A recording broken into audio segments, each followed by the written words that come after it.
Awesome. Welcome, everybody. We are back. It's almost two. Two for me. I'm sorry if it's not two for you. But we're going to get started shortly. Settle on in. Say hello. Let us know where you're coming from. Let us know how you're doing. I hope everyone is well. It's sunny and windy here in Toronto today. I feel like I give the weather report, actually, almost every webinar. I got to keep it up, guys. Hope everyone's doing well. I know there's been a lot of ups and downs over the last couple of weeks. You know, Ontario is starting to open. We're doing like a phase thing. So maybe I'll see you soon. Maybe I won't. I don't know.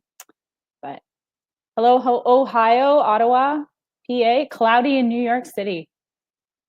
I think you guys get similar weather to us for the most part. I think obviously we get colder, but you know. I saw Nova Scotia and Cornwall. Hello, Minnesota. Don't forget, guys, say hello to Carmen. She's here on the chat as always. I'm super, super excited to go through our webinar with you guys today. This is probably, it's pretty heavy content wise, but on the same side, it's something that we're all learning this for the first time. We're all sort of getting back into the swing of things, and this is an awesome one to be going through, I think, at this time for most states, most provinces, as we start to sort of get back into the swing of things. So I saw Toronto briefly as it flew by. Hello, VA. Sault Ste. Marie. It's been a long time since I was up that way. California. Oh, it's going too fast, guys. Going to California again. Boston, Connecticut. Welcome, everybody. Settle in. If you haven't gotten yourself that glass of water yet, please just, grab that now before we get in all the great stuff. Don't forget, this is recorded. Sometimes I know we find that the connection kind of goes a little fuzzy, hazy midway. Sometimes it doesn't. Just depends on everybody's connections and such. But don't fret. It is recorded. We do send out the recording. It's usually coming out there tomorrow, midday, early afternoonish area. So either way, if you do feel like you're missing something, don't forget that will come on up too. Hello, St. Catharines, Windsor, Maryland. This is super exciting. I love it. Settling in, one more minute here and we'll get things kicked off shortly. This is going to be a good one. Tana, you're saying this is one of your favorite webinars. We haven't done it yet. I'm sure it will be. No, I think it's going to be great. Our special guest here today, I'm so excited to have her on. I can't spill the beans yet. It's going to be amazing. She's the one who helped prepare all of this with us here today and is willing to share as much as she can for you guys. So before we dive in, don't forget as well, we will be giving out the certificates. They will be coming. Don't fret. Carmen will cover everything here towards the end. So don't worry about that there. And as well, we'll also have a link up in the show notes tomorrow. So if you're not able to get it today, it will come tomorrow. Don't fret. Hello, Sophia from Toronto. And that, guys, that's like the first time the chat box stopped for a moment, okay? Woo. Hello, it's 110 degrees, Kim. Can I come? Like, I can't get there now, but, borders are closed. But anyways, let's kick off. Let's get settled in. Please, if you're just joining us, welcome back if you're coming back, and welcome for the first time if this is your first webinar. Pleasure to have everybody back as per normal. This is super exciting to dive in and talk about the reopening checklist. Huge one. We know it varies state to state, province to province, but to have just like some bones there for you, this is a good piece to at least give you a little bit of meat there. As always, like I said, if this is the first time, I'm Ria. I'm one of the early childhood educators here at Hi Mama, and I work on our marketing team. And then I have my co-partner in crime, Carmen. Hi. Carmen is the person on chat, everybody. So send her fabulous questions, okay? We're excited for today's questions, and Carmen will be there. She's going to come on back here, explain a little bit later about Slack and certificates. So, next but not least, our special guest for today, Missy. For everybody to know, Missy is like, how do I explain this? Missy has been helping Hi Mama for the last couple of months. She's a phenomenal person, and she's coming from PA today. So a bit of background on her. She's got a lot of names behind her. She's been married for 15 years, and her center has been open for essential services this whole time and just reopened this past Monday. So she's the one who's helped us put together all this great information. And I'm super excited in a couple of minutes to bring her on and get some questions going. But as always, okay, everybody, just as, legal advice here, this is not the face of it. Okay, just to make sure, if you're looking for legal advice, if you're looking for licensing rules, just make sure that you consult the right people, whether that be your licensing reps. If you're looking for financial advice, of course, maybe seek out someone at the bank who you can speak to, whoever it is that you need to go to. But sadly, this face is not your face you need to do for that.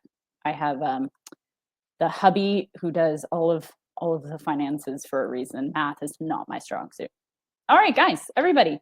Some of the topics we're going to talk a little bit more about today and cover over the whole list here is about getting organized, getting you guys set up, updating yourself potentially, looking at those new routines, the new procedures, talking a little bit more about budgeting and sort of that general admin work.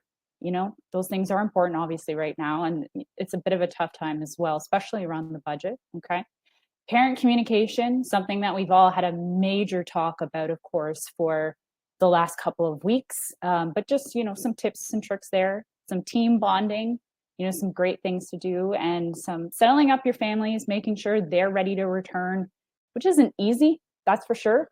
And then of course, the idea of that first day back to school, super exciting. So I want to bring the lovely Missy on, get her settled in here and welcome her, say hello to her on the chat. But Missy, if you can join us back here on the screen. Hello. Oh, Can you hear me okay? Yeah. Everybody, this is Yay. Missy. I'm so excited to have you on. Maybe before we jump into the content, if you want to just tell us a little bit more about yourself. Sure.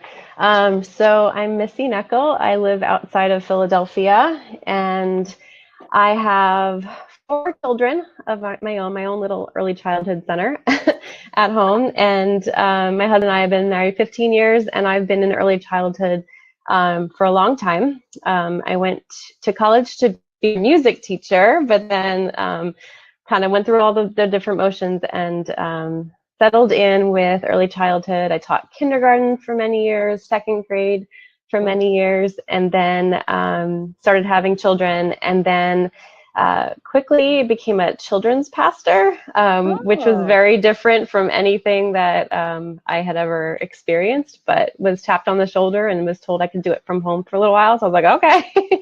And then from there, because I was a children's pastor, I was asked to start a daycare preschool program. Okay. And so that's where I am now. So 10 years later, we have the daycare and preschool here. And at the same time, 10 years ago, I also became an adjunct professor. And so at an early childhood department at Eastern University. So I've been doing that for 10 years and love it, and get to work with juniors and seniors mainly. And so, yeah, and that's wonderful. Pretty much it in a nutshell. This is amazing. I'm so glad that we get to bring some of your experience on here today and talk a little bit more about your opening up experience, as many states are doing so, or like you, just in the process of right now opening up. So let's jump into a little bit of content around that 1 month area-ish before opening up. And of course, there's tons of questions about this. I'm the worst at getting organized. And then once I'm organized, I'm fine. It's the getting there. Yeah. But tell us a little bit more about maybe like the challenging part around wrapping your mind around these new requirements, and kind of how you started out your checklist and got us to this point to start.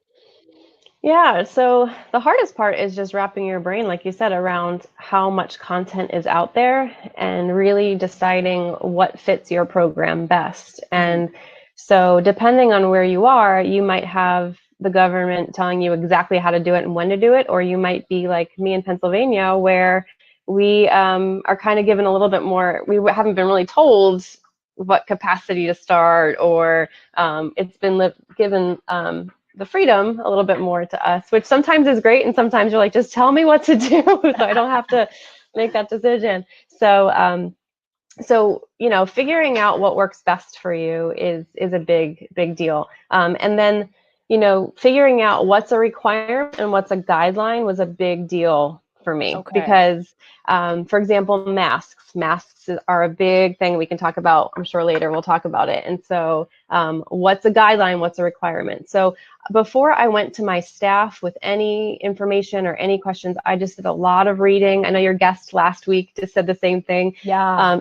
It could be dangerous with how much is out there. So you do have to, make sure you know what you're reading, but just kind of, and then what I did, which is so funny, I kind of, I'm on a couple of different Facebook groups, like parent groups in the community. Yep. And I just, not that I was a troll in any way, but I did kind of just pay attention to what people were asking, like what parents were asking on there, and really taking notice to what and other daycares were kind of writing and what they were doing or what their questions were. So really hearing and listening and reading concerns helped me craft how we were doing things. So I like to be very organized and have all my ducks in a row, and then learn to be flexible with those things. But yeah, definitely just knowing the difference between a guideline and a requirement was a big deal for me, and then deciding what worked best for our program.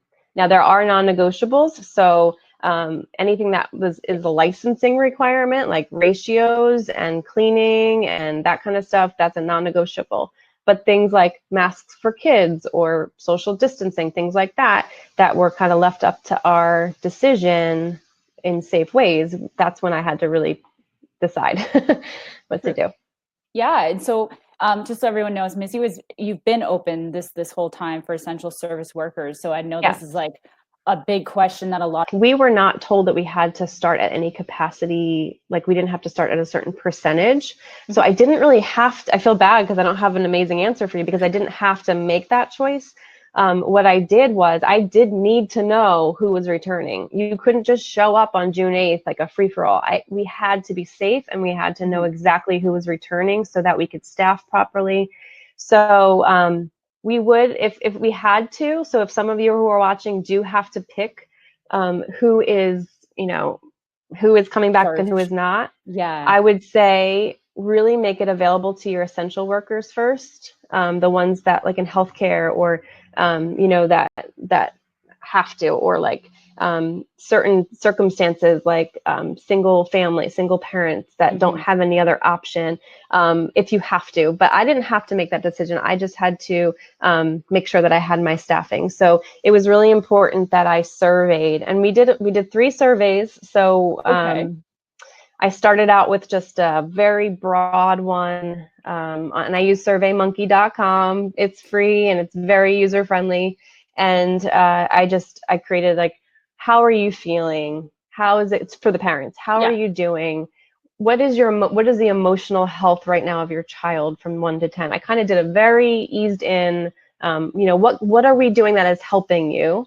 What do you need that we could continue to do? And this was very in the beginning, like at the end of March. And then from there, I did a second survey, which was a little bit more specific, which was still, how are you doing? How can we still help you? But then when we go into we call it yellow phase here in Pennsylvania, which is like that's what we're in right now. We just started that on Friday, the yellow phase, which means that non-essential businesses can open, which is why we're able to be open to all. And so when we are able to open as early as June 8th, will you be sending your child? If not, when? So it was very specific. I needed to know who was returning and who wasn't. Then I also had to, and we'll talk about this later, I think, but changing tuition. Yes.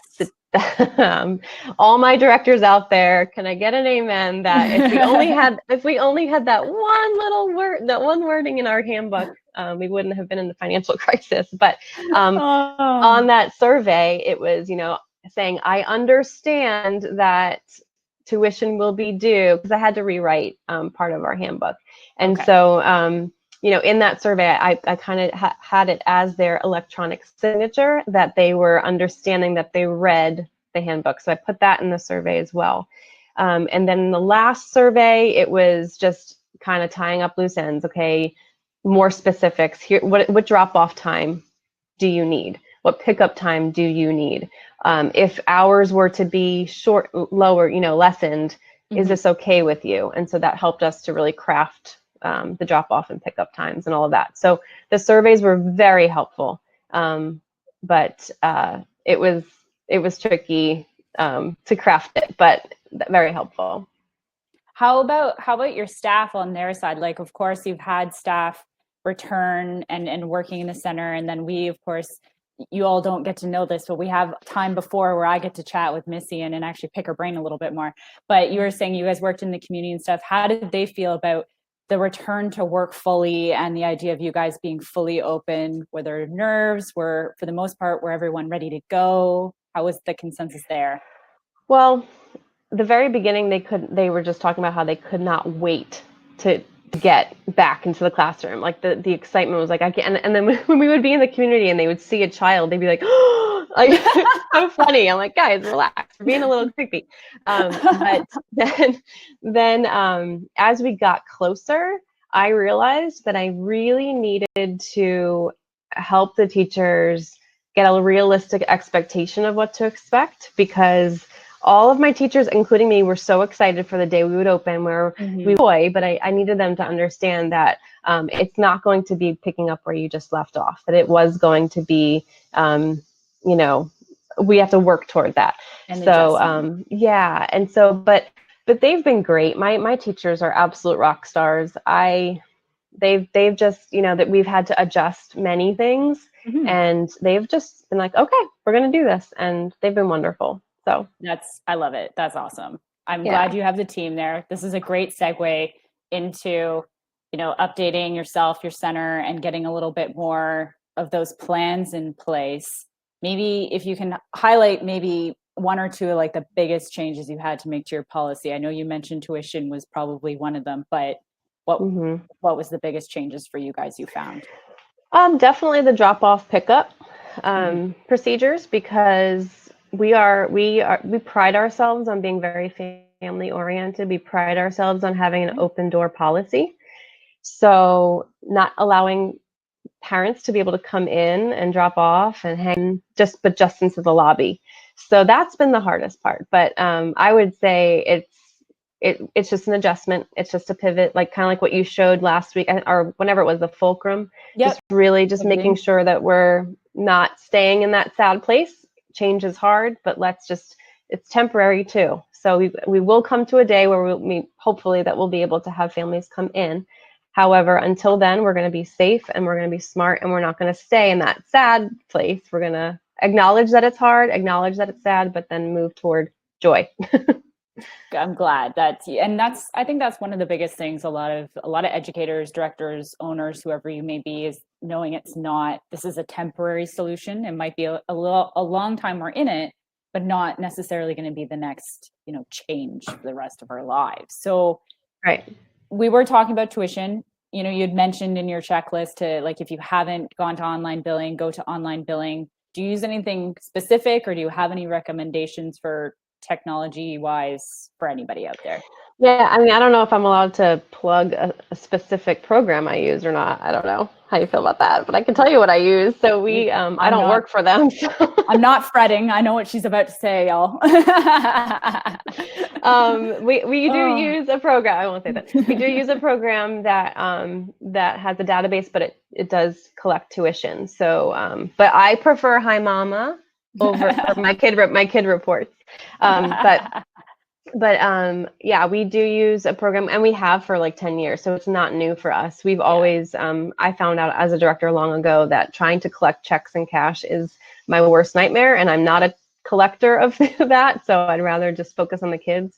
So we've always used online billing, but we've always not allowed parents to go on and pay themselves. We're the ones that push the button.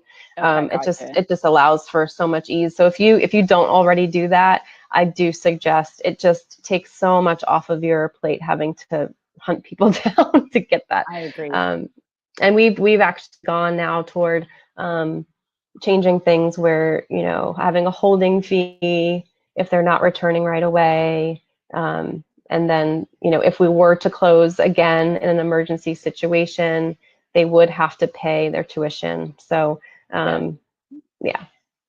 Excellent. So I know you guys we had mentioned before you were closed up for your essential service workers only. So in the meantime, did you guys happen to do any distance learning, or were your teachers keen about this, or was it mostly just what was going on?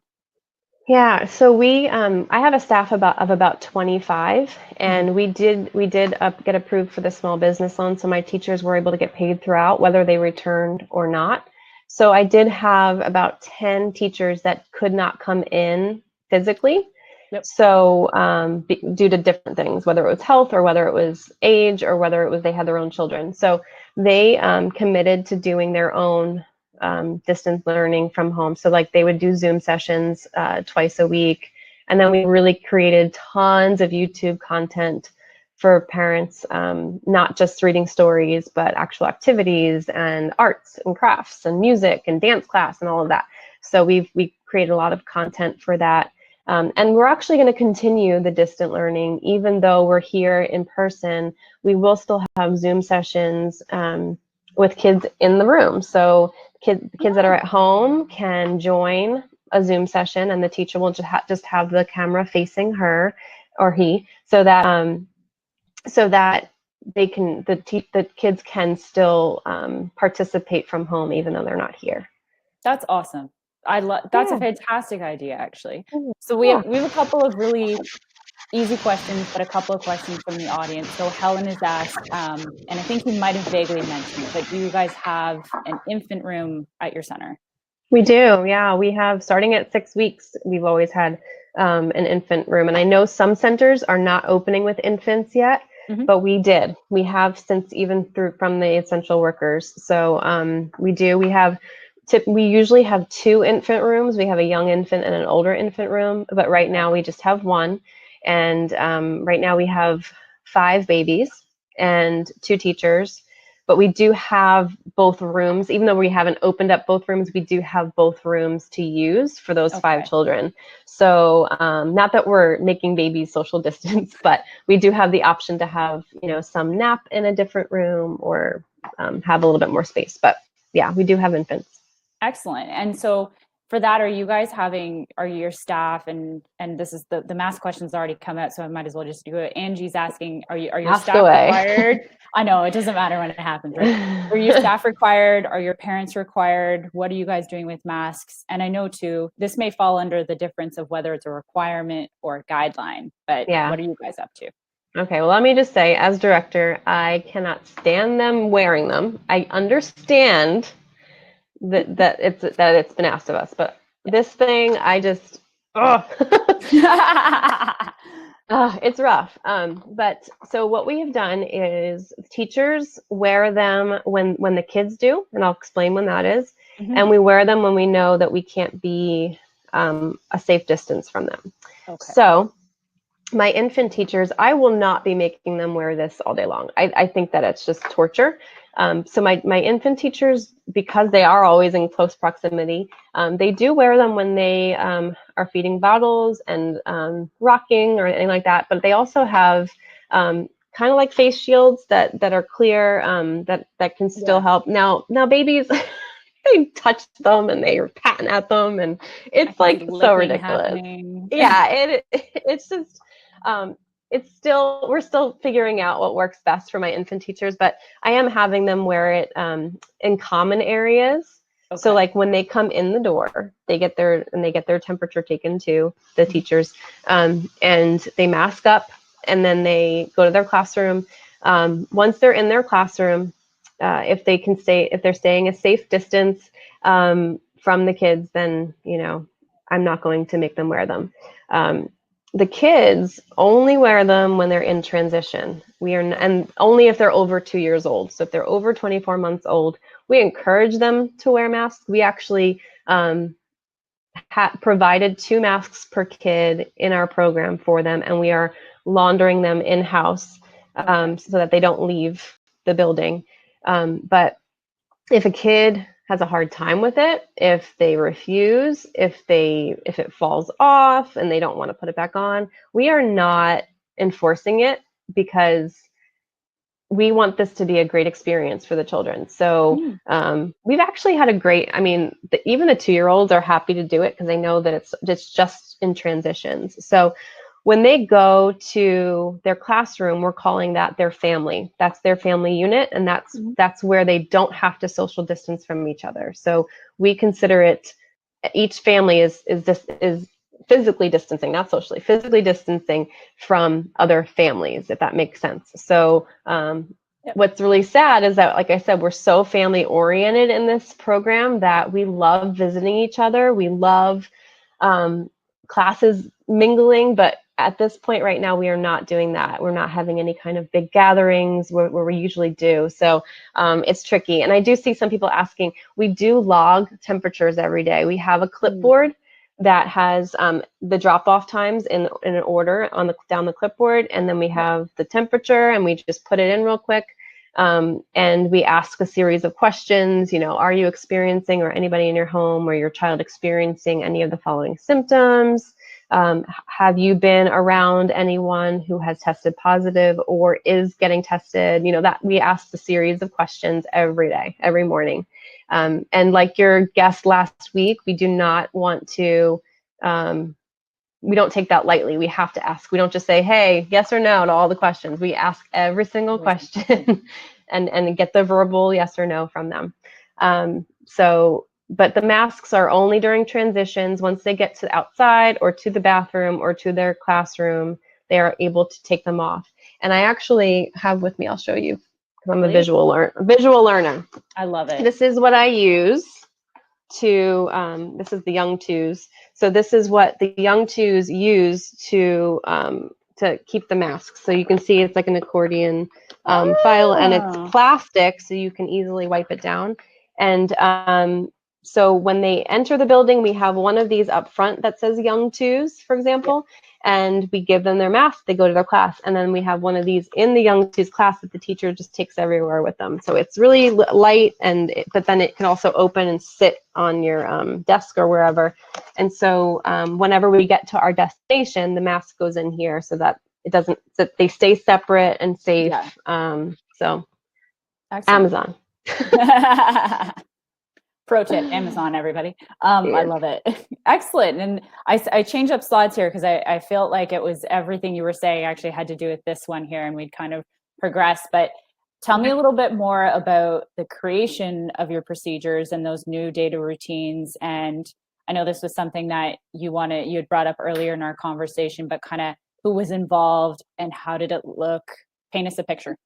Yeah, so I did start right away with going to what the CDC required. They have one specifically just for childcare. So if you haven't seen that, it is, you go to cdc.gov and you just search for the childcare guidelines. It is very specific. So it kind of did a lot of the work for me because I decided from there, like I said in the beginning, deciding what made sense for us and what didn't, what's a requirement, what's a guideline. So it's a no-brainer that the drop-off procedures and the screening had to happen. And so we decided right away that, like, in every one of you that has a center, you have a completely different setup because it depends on what kind of front door you have. And, you know, some centers are having people call from the parking lot when they're here, and then somebody's coming out to get them, or they're coming to a certain door. We only have one door that goes in and out. So we couldn't have you just come, you know, drive up to a certain door or anything like that. We also didn't want to have to deal with somebody calling from the parking lot and all of that. So we decided that the best thing for us was to create a drop-off time for every family between certain times, because I don't know about you guys that are watching, but you have some parents that are like strolling in at 11 o'clock in the morning, and you're like, what? What is happening? Now, I understand that there are doctor's appointments, things like that, but we had to be really strict. And then you have parents who, they have an early meeting and they decided to just show up at 6:30 in the morning. So we had to, with this situation, we had to create drop-off times. We had parents on that one survey agree to understand that they had to abide by their drop-off time while we're in this phase. So we've given each family like in 5-minute increments, like two or three time slots per. So like if everybody wants 8 o'clock, we'll give 3 people 8 o'clock, then we'll give a 7:55, an 8:05, 8:10. That way it just staggers a little bit. And we are going, so if it's a 2-year-old or older, we're going out to their car. We're dressed in our PPE. So we've got like the person doing the temperature check is head to toe kind of in PPE, not scary, just a mask and a gown and gloves. Okay. And so we approach the car without our mask, like from like 10 feet away as we're walking up. Then we put our mask on. They roll their window down. We take their temperature with our handy dandy infrared thermometer. While they're still in their seat, we take a look at them through the window, making sure they look okay. Then we ask the questions about symptoms, about if they've been around anybody with that have tested positive in the last 14 days. Have they been anywhere in the last 14 days where somebody that they know has been confirmed, that kind of a thing. Yep. If they answer no to all that, then we will unbuckle the child and help them out and grab their things so that the parent never leaves their seat unless there's an issue where a kid's having a hard time. Then they'll proceed to the infant drop off. But we haven't had that yet, which is great. And we ask parents to wear masks when they pull up as well.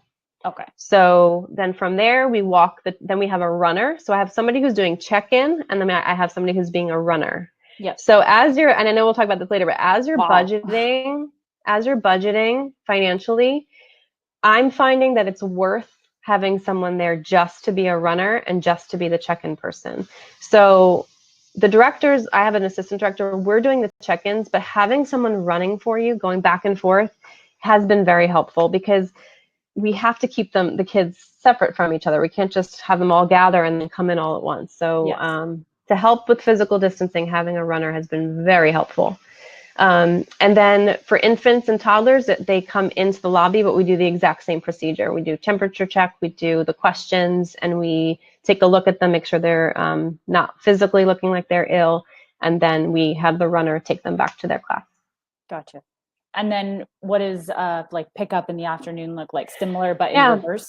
Similar, but in reverse. It's a little bit easier because we can control like when we bring the kids out. So if we see, we gave each parent a laminated paper with their child's first and last name. And when they pull up, they hold the paper up to their window so we can see who it is. Because when parents are rolling up in a car with a mask on, you can't always tell who it is. So they have their paper that has the child's first and last name, and we have a walkie-talkie, and we love our walkie-talkies here. So if you don't have that in your program, it is a game changer. So, and give them a day to be silly on them and then be serious. But we get on them, and so our person who's the runner will call and say, hey, can you please get so-and-so packed up? And so at that point, the runner is getting the child and then bringing them out. So the teachers are not going back and forth. They're staying in the room and they're with the kids. The runner is in PPE and they're walking the kids, but they're not going into the classroom. So we're trying our best to be realistic and safe, but it's working really well. It's working really well. So we're doing drop off from 7 to 9, and then we're doing pickup from 3 to 5. We've shortened our hours just during this phase where we normally are open longer. So I hope that answered. No, it totally does. And then that one runner, that's like one runner for the whole center minus your infants and toddlers, correct? I do recommend 2 if you can, but we're riding it on 1. In the afternoon, we do have 2 runners but it's only for really an hour. Then it gets a little bit slower. But I do recommend, if you can afford it, it's so much better to have 2 in the morning and 2 in the afternoon. But I understand that can get expensive. But whoever that is, they're gonna get their steps in, that's for sure. Oh my goodness, yeah, and they're loving it. Like I chose my 2 runners are college students who have just been like dying to get back to work. So so yeah, they're loving it. Excellent. That's excellent. So we've been talking about the budget. So I definitely want to know, like, let's dive in a little bit more here about. Of course, budget is different for everybody. It's whatever situation you're in, like it's going to change literally from center to center, no matter I think where you are. Then maybe give us just some tips on when you're looking at your financials and prioritizing your budget. Maybe where you kind of took your point of view from. Yeah, and if I can backtrack, but still kind of stick with the budget question, I saw one of the questions was, does the runner change their PPE each time? And that is a budget question too, so it's kind of a good segue. Well, there we go. I'm glad. Yeah. So they do change gloves each time. Okay. And because they're holding the child's hand, they're trying to help them, or and then depending, we don't have a unlimited amount of gowns, but if a child was crying or if they had to hold them, then we will change that out too. So that can get expensive. Yes. But that's how we are doing it, is we change gloves each time, and the gowns if it seems like that's necessary. Our masks, obviously, we change them when it's appropriate. So usually we wear the same, like a fabric mask, and then we wash it when at the end of the day. Mhm. But all right, so yeah, so besides gloves, and then it's up to you if your staff are, it's up to you if you're going to provide masks for them. I do find that the fabric ones are they're hard to breathe with. They are comfortable and they wash well and they're less expensive, but I find that the ones that are more disposable and the surgical ones are easier to wear. I mean, if you think about it, surgeons wear them for 8 hours when they're in surgery. So Yeah. they are a little bit more practical. So if you can afford to have that, but again, that's disposable, so that's an expense. The other expense I would say is cleaning supplies, and they're hard to come by right now. You cannot find disinfectant wipes. So we've actually bought kits like from this cleaning company, and we have been able to make our own sanitizing wipes too while we're in need. But don't be afraid to ask parents to provide those things. Don't be afraid, because they've got a plethora. Some of those families got lots at home. So don't be afraid to ask families as part of your supply list to bring that too. But more cleaning supplies, more spray that's safe, in the classrooms. I find that bleach and water is the best thing to go with the right calculation. Yeah. And we've been using, here's another product for you. This thing is awesome. This is a spritzer that we use, that we have every day. We put the right amount of bleach and water in it, and when you spray it, it sprays a very thin and concentrated area so that it dries faster. So we have this in the bathrooms, and we're spraying them after each use, and then allowing them to air dry before, and then wipe down if we have to. But and then we also are doing this on the tables and any kind of hard surface, and that's really helpful. So that's a budget expense too, is more cleaning supplies. And then depending on how you were, a lot of grants were available, so that was good. But we've hit hard. I mean, we've lost hundreds of thousands of dollars because we didn't charge tuition, and we paid our teachers. So it's so really trying to figure out, what you can hold back on too. So like, we're not going to be doing specials right away. We have, with a music teacher and a gym teacher and all of that. That's helping us to save a little bit. But you do want to kind of come up with, like, one of the things that we did have an expense on is we love sensory play. We love sensory bins in early childhood, but you're not supposed to really do community sensory play. So we've just purchased pretty much one per child, like a bin per child, so that they can have their own sensory bin in the classrooms. And I find that that's just worth the expense, because they need that sensory play.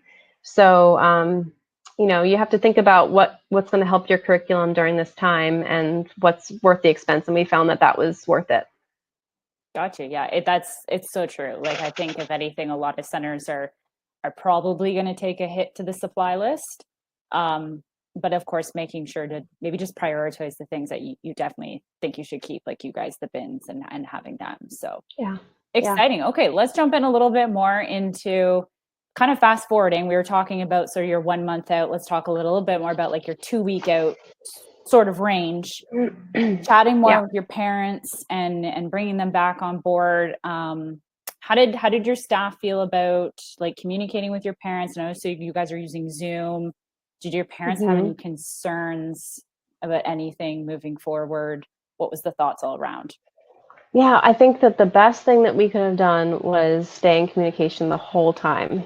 And so, shameless plug for Hi Mama, but we used it. We never stopped using Hi Mama. We sent messages every day through it. We We would share activities through it every day, whether they were here as essential workers or not. And so that helped. But we also, doing Zoom sessions was very helpful. I made sure that right away, like a week in, I had a parent Q&A, and I didn't know what was going to happen. I didn't know if I'd be able to answer all the questions. I was very honest about that, but I said, hey, I just want you to see my face. I want to see your face. Have your kid on your lap, and let's just have a chat.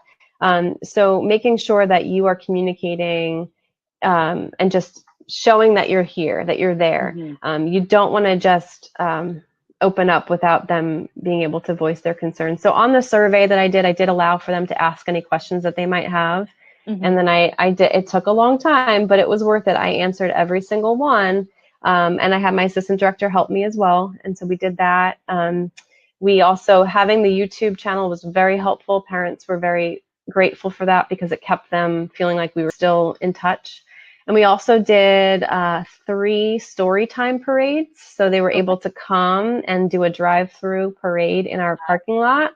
And each teacher had a page of the story, and we were able to go through and do that. So I think them seeing us and seeing that we were still involved was very helpful. So I'm not saying that any of you have to do that, but do what you can to really stay in touch. I love that I see somebody saying that they had weekly Zoom dance parties. Yeah. That kind of stuff, like just showing like, okay, we can do this. We're going to be okay. There's still joy in it.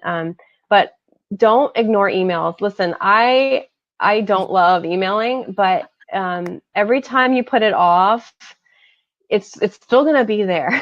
So I try to chip away at it. I try to designate a time during the day where I'm like, okay, I'm going to get to 20 emails now, and just set that time aside so that you're not overwhelmed. Yeah, so. And I see somebody asking, oh, sorry. I saw somebody asking how many children we have. I forgot to say that in the beginning. So we have 107, but that's what we're licensed for, and we were at capacity when all of this went down. Right now we had 35 come back on Monday, and then we're set to have about 55 total in July, and then it just kind of keeps creeping up, and then we have about 80 in the fall. Okay. So, because a lot of kids graduated. So. That's true, right? Tis the season. So I wanted to jump in. This is, of course, has been a big one, but I also want to tie it back to a question about what to pack, because I know a lot of centers too are like, well, maybe don't bring anything back, maybe minus the essentials. But the other question that I want to tie back into this, guys, is what are you guys doing about shoes? So if you can elaborate on the what to pack list and the shoe question, I'd love that. Yeah. So so all of our infant rooms were always socks only. That's always been the rule. But now all of our classrooms are socks only. And so that doesn't mean bare feet. It means socks only. So I tell parents, don't send in. Can you hear me okay? Yep. Okay. Good. I say don't send in kids with sandals. We need socks on their feet. And our floors here are not, they're not padded very well. So I allow my teachers, I tell them, have really good classroom shoes that are only for the classroom. And so everyone is taking their shoes off outside of the room, coming into the classroom with socks only, or the teachers will have their special, indoor shoes. And then when they do that, so that's a whole new added part of the day. And that's probably, if you ask my teachers, that's probably the most frustrating part, because it does take a little bit more time. Yeah. But I think within 2 weeks, I feel like we're going to get to a point where the 2-year-olds and the 1-year-olds will be okay. Yeah. And I think that this might be something that I know for fire hazards, it's a little tricky. And I get that question, and it's like, what, if the fire alarm goes off, we're getting out of here and we're not going to have shoes on. That's just kind of how it's going to be. And, we're trying to figure out ways to handle that, maybe having a receptacle, but really in an emergency, you're wanting to get out. You're not going to be thinking about shoes. So I know that was a question I had too. But for now, especially while we're in this phase, we do need to have socks only in the classroom. We were thinking about maybe having kids have classroom shoes too, and that might be something if we decide to do moving forward, we will. But for right now, we're doing socks only, and I know that that's a risk for fire drills, but it's summer, and I think I'm okay with it.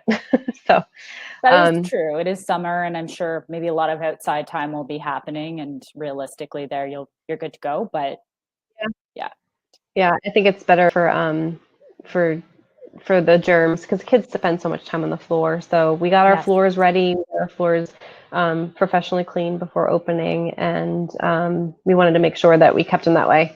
So so that's that. And then the Your supply list, I think Carmen already shared it with, or she just shared it on the chat, but I believe she did. Yeah.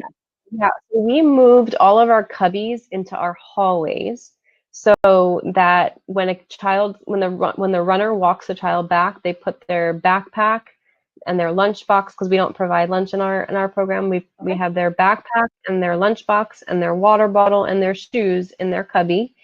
And then they do bring their sleep supplies in on, and that was a debate. We weren't sure if we wanted to launder all their sleep supplies in-house or have it go back and forth. That's still kind of up for debate, but for now they are coming in on Monday, and then the parents are signing off that they've laundered them over the weekend or whatever the last day of their week is. Okay. So but that all of that stuff stays outside in the hallway in their individual cubbies. So they do have to bring a backpack, but not, and with change of clothes, but they're not bringing any toys from home. And that's always been our rule anyway, but we just reiterated that no toys from home can enter the classroom. And, you know, a refillable water bottle, and then their lunch is what they bring. So it's very minimal.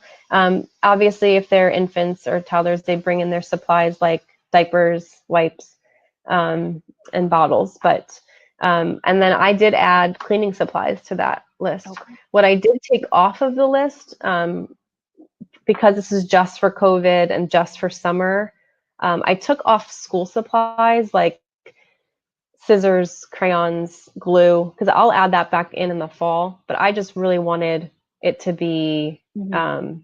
you know, Your basic just bones.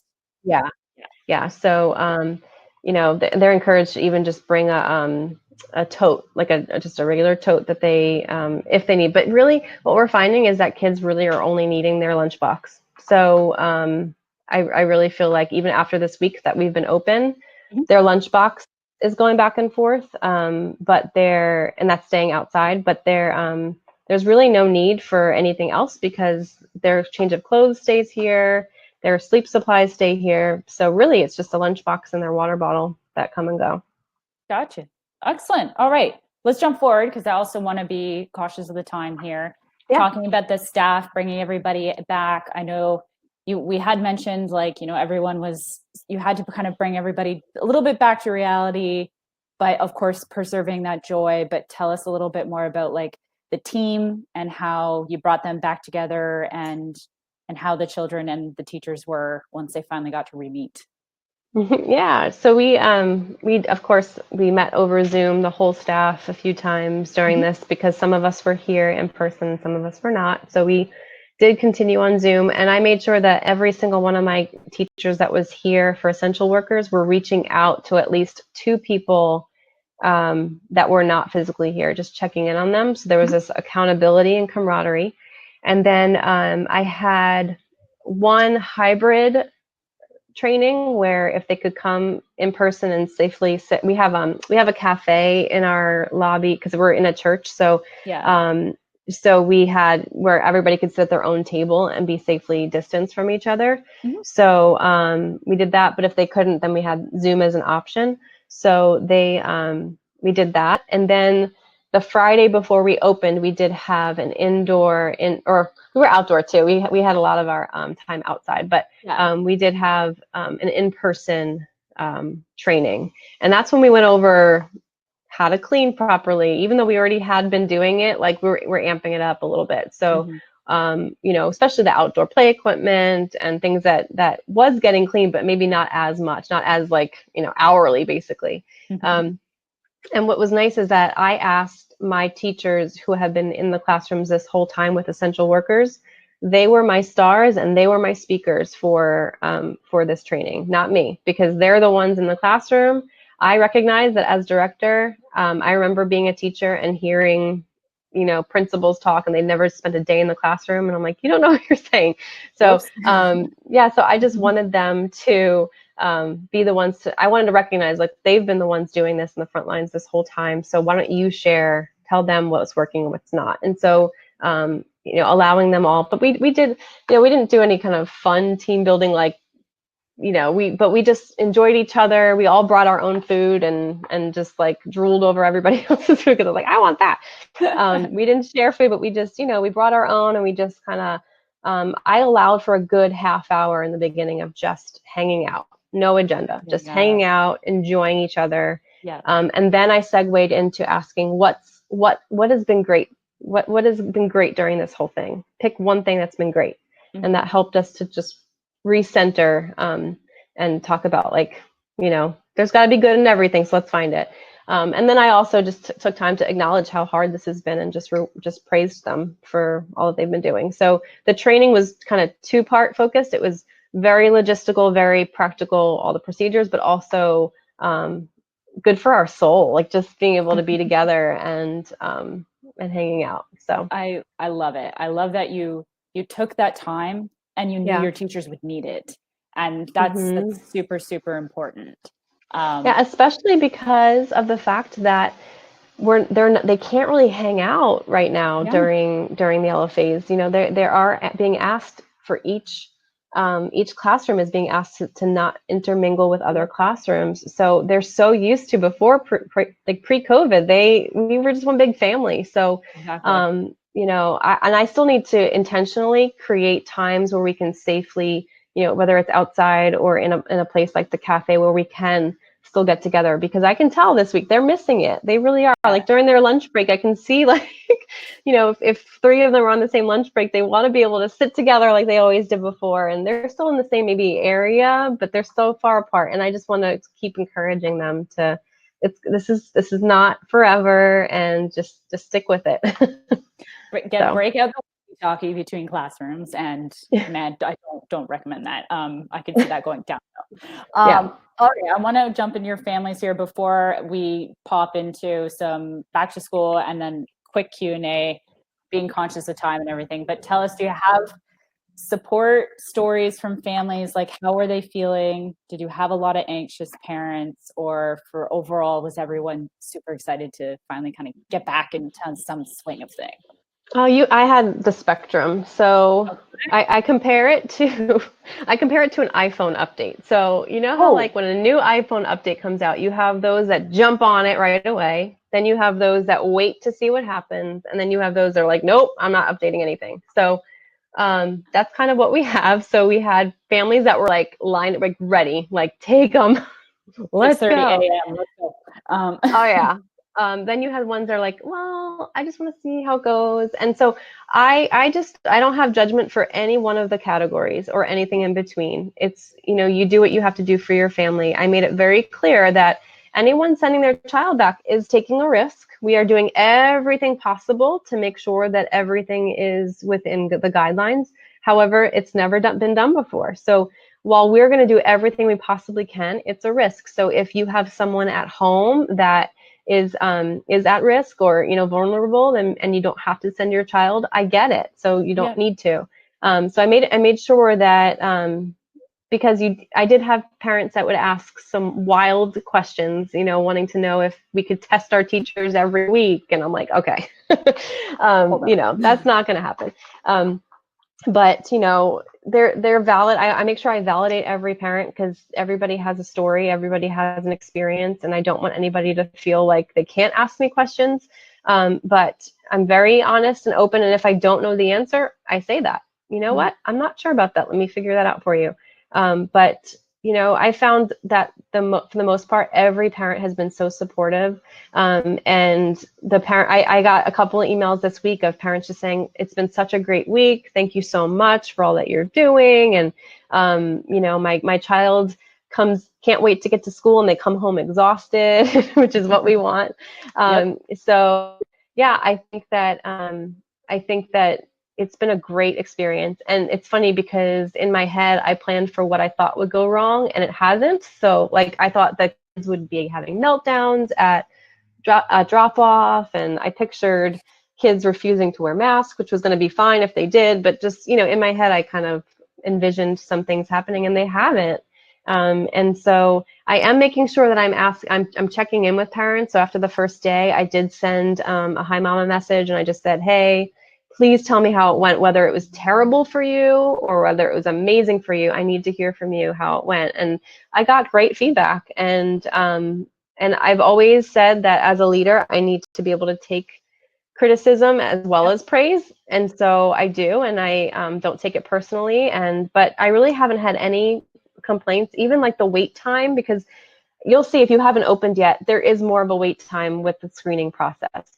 And so we, we figured it out where it has, I mean, some families have 3 kids, so it takes a little time.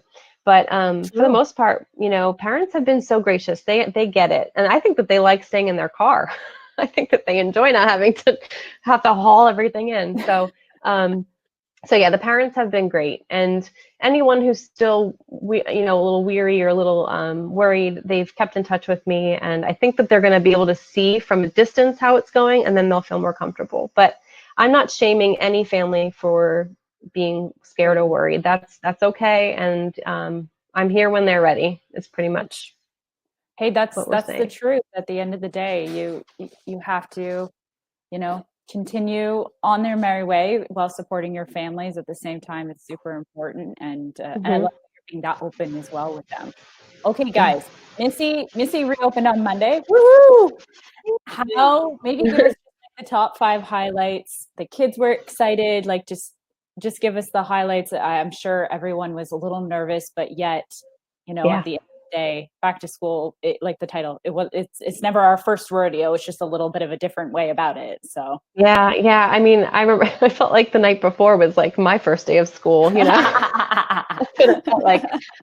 But we got that. We all got there early. I got there super early, and I had individual coffees for my teachers, and I made sure that that I was there. I'm not usually there that early. I usually come for the later shifts, but I wanted to be there to just encourage them. And there was just an excitement. And thank God the weather was beautiful. So we've had really good luck this week with. I mean, it's going to be interesting in the rain, but so far it's been great. And just seeing the parents. I mean, I could tell they were smiling under their mask, but I could see that they were just so excited too. And it was a really smooth, like weirdly smooth morning.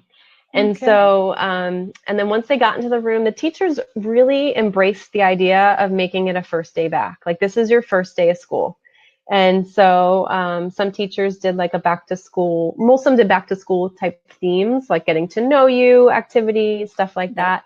They did take lots of pictures, and a couple of them had like the frame that they held up that said first day back, so they can have that as a memento. And because I mean, I think we're going to look back and want to remember this. For sure. Maybe. So we made sure that we had special activities for the first day back. And really, I say this all the time, that in a lot of the things that I've been writing lately is that that you can't just pick up where you left off in March. So if you were teaching a dinosaur unit in March, you are not picking up from that dinosaur lesson. You are going to put that on hold and you are going to just do all the back to school stuff, all the routines, all the, the rules of the classroom, and getting to know you and getting acquainted again. So my teachers embraced that, and it's been going really, really well. Awesome. I'm so glad to hear. I want to jump into Q&A just because we have some great questions. We're going to go a couple of minutes over, folks. So just to let everybody know, I like to make sure, but some great questions came through on the chat that we picked up along the way. And I think some really interesting ones as well. Sadly, I don't think we will get to all of them, but one of the ones that I really wanted to ask is about, so at drop off, this is Lizette. I hope I'm saying it correctly. If your siblings are, like you said, a family of 3 or so, are you guys keeping them all together? Are you separating them per class, obviously by age as well, but those sorts of things? Yeah, so this is controversial, and and so some centers are keeping siblings together, which I completely understand, and we did do that during the open for essential workers, but we are separating them by age at this point. We feel comfortable doing that. We are not, however, combining classes at any point. Like, how in the daycare system, a lot of times toward the end of the day or in the beginning of the day, you might combine ages and stay in ratios according to age. We aren't doing that, but we have 2 siblings who are late picker-uppers. So if they're just siblings that are left, then we will obviously be able to have them be together. Yeah. But yeah, so I know it's controversial, and I know that you know, a lot of centers are keeping siblings together, but we've decided for us it works best for us to have them in their age groups. Gotcha. One of the other big questions I wanted to ask, and this was asked by Zanette, and I once again hope I'm saying that correctly. If someone is sick, whether that be a child or a staff, what does that look like for you guys? Hopefully you haven't had to do it, nor do you have to, but what's the procedure in place for that one? Yeah, so it hasn't happened since Monday, but when we had essential workers, we did have a couple of kids, like one kid had a fever, and it's gonna happen, guys. It's not that I'm hoping and praying that we don't ever get a case of COVID. That's what I'm hoping for. But Yes. kids are gonna get a cold, they're gonna get a fever, they're gonna throw up, and so.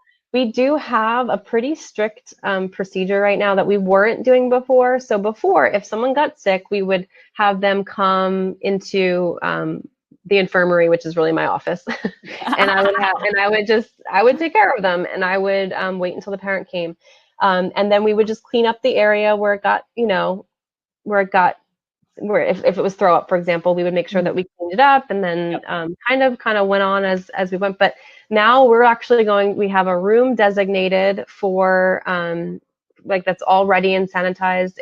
If a kid gets sick, whether it's throw up or even if it's just a fever, we're treating every single sickness as a pretty big deal, where we're going to be putting all of the children in the class that's not sick in this other room so that we can properly sanitize the entire room that the child was in.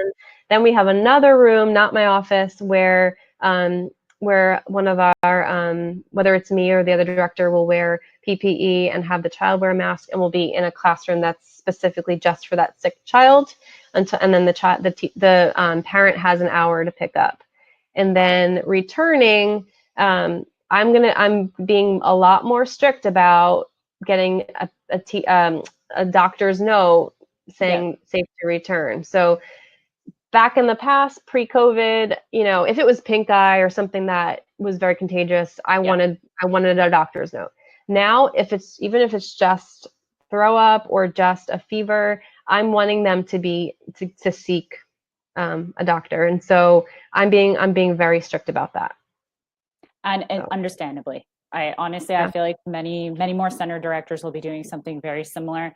Missy, last thoughts or words of encouragement on, you know, this return for the audience and everyone out there? Yeah, it's so doable, guys. I'm doing it, and there's joy, and there's hope, and it's hard and it's exhausting, but it's great. And so it's the same, except there's a little bit of tweaks that we've done. And you know what? Some of the stuff we're gonna keep. We're gonna keep the way we're cleaning. We're gonna, you know, there are some things that we're learning through this that we're like, okay, you know what? Maybe we should have done this before. So just be encouraged and just check in on each other. And I know how as teachers and as educators, we do sometimes have to fake it till we make it. You know, we have to be professional. But don't if you're going through a hard time, or if this is really tough for you, you know, talk to the director, if you are a director, talk to somebody else that you can confide in, because you have to collaborate. You have to, you know, stick together. Don't go through it alone. But this is doable, and I haven't been interrupted once, and it's nap time. So hey, it's doable, guys. Missy, thank you so much for joining us today. I know I can see the chat. Everyone is thanking you in the chat. And it's been an absolute pleasure. You are a gem. Your teachers are gems. And I hope you guys, every good vibe going forward, not just for you as well, but the whole world as centers start to reopen. Before we end up here, I just want to do a couple of little great shout outs here that Carmen's been sending me. So Helen said, you know, you're still a good teacher, even if you're scared to go back to work and choose to stay at home to stay safe. I totally support that. I'm sure you do as well. Casey, you guys are doing some weekly Zoom meetings, I hear, and doing some newsletters, and you post on your Facebook page, staying in touch with your family. You guys are doing awesome work. Keep it up. I'm going to tap out for a sec. The big certificate question, bring Carmen on here just so we can get some of the homework set up here. Hey everyone. So I just shared the certificate in the file section. It's going to be a PDF that you can download. And just like last week, you'll need to fill out your name and center information in the blanks. And we will also email this out to you guys in an hour from now. So you can get access to that. And as usual, if you have any questions, Ria and I are here to help you. We will be sending the show notes out tomorrow. Usually before lunch. So watch out in your inboxes for that. And for next week's session, we are actually having 2 or 3 center directors. We're still waiting on someone to confirm with us to talk about their back to school experiences. So if you guys are curious, we'll be here same place, same time. And we are really excited to see you guys. And honestly, if you want to hang out a little bit more, Ria and myself will be on the Slack channel. So I'm going to share the link here. You can join us. We'll be on there for 15 to 20 minutes, and we'll be answering your questions if you have any. And thanks so much, Missy. You are a gem. Like, you are so positive. I love it. And you're just, like a ray of sunshine over here. It was wonderful to have you on, Missy. From everyone here at Hi Mama, and I can definitely say this probably on behalf of Carmen and myself, thank you for joining us. Stay healthy, stay safe. Take care, everybody. See you. Bye.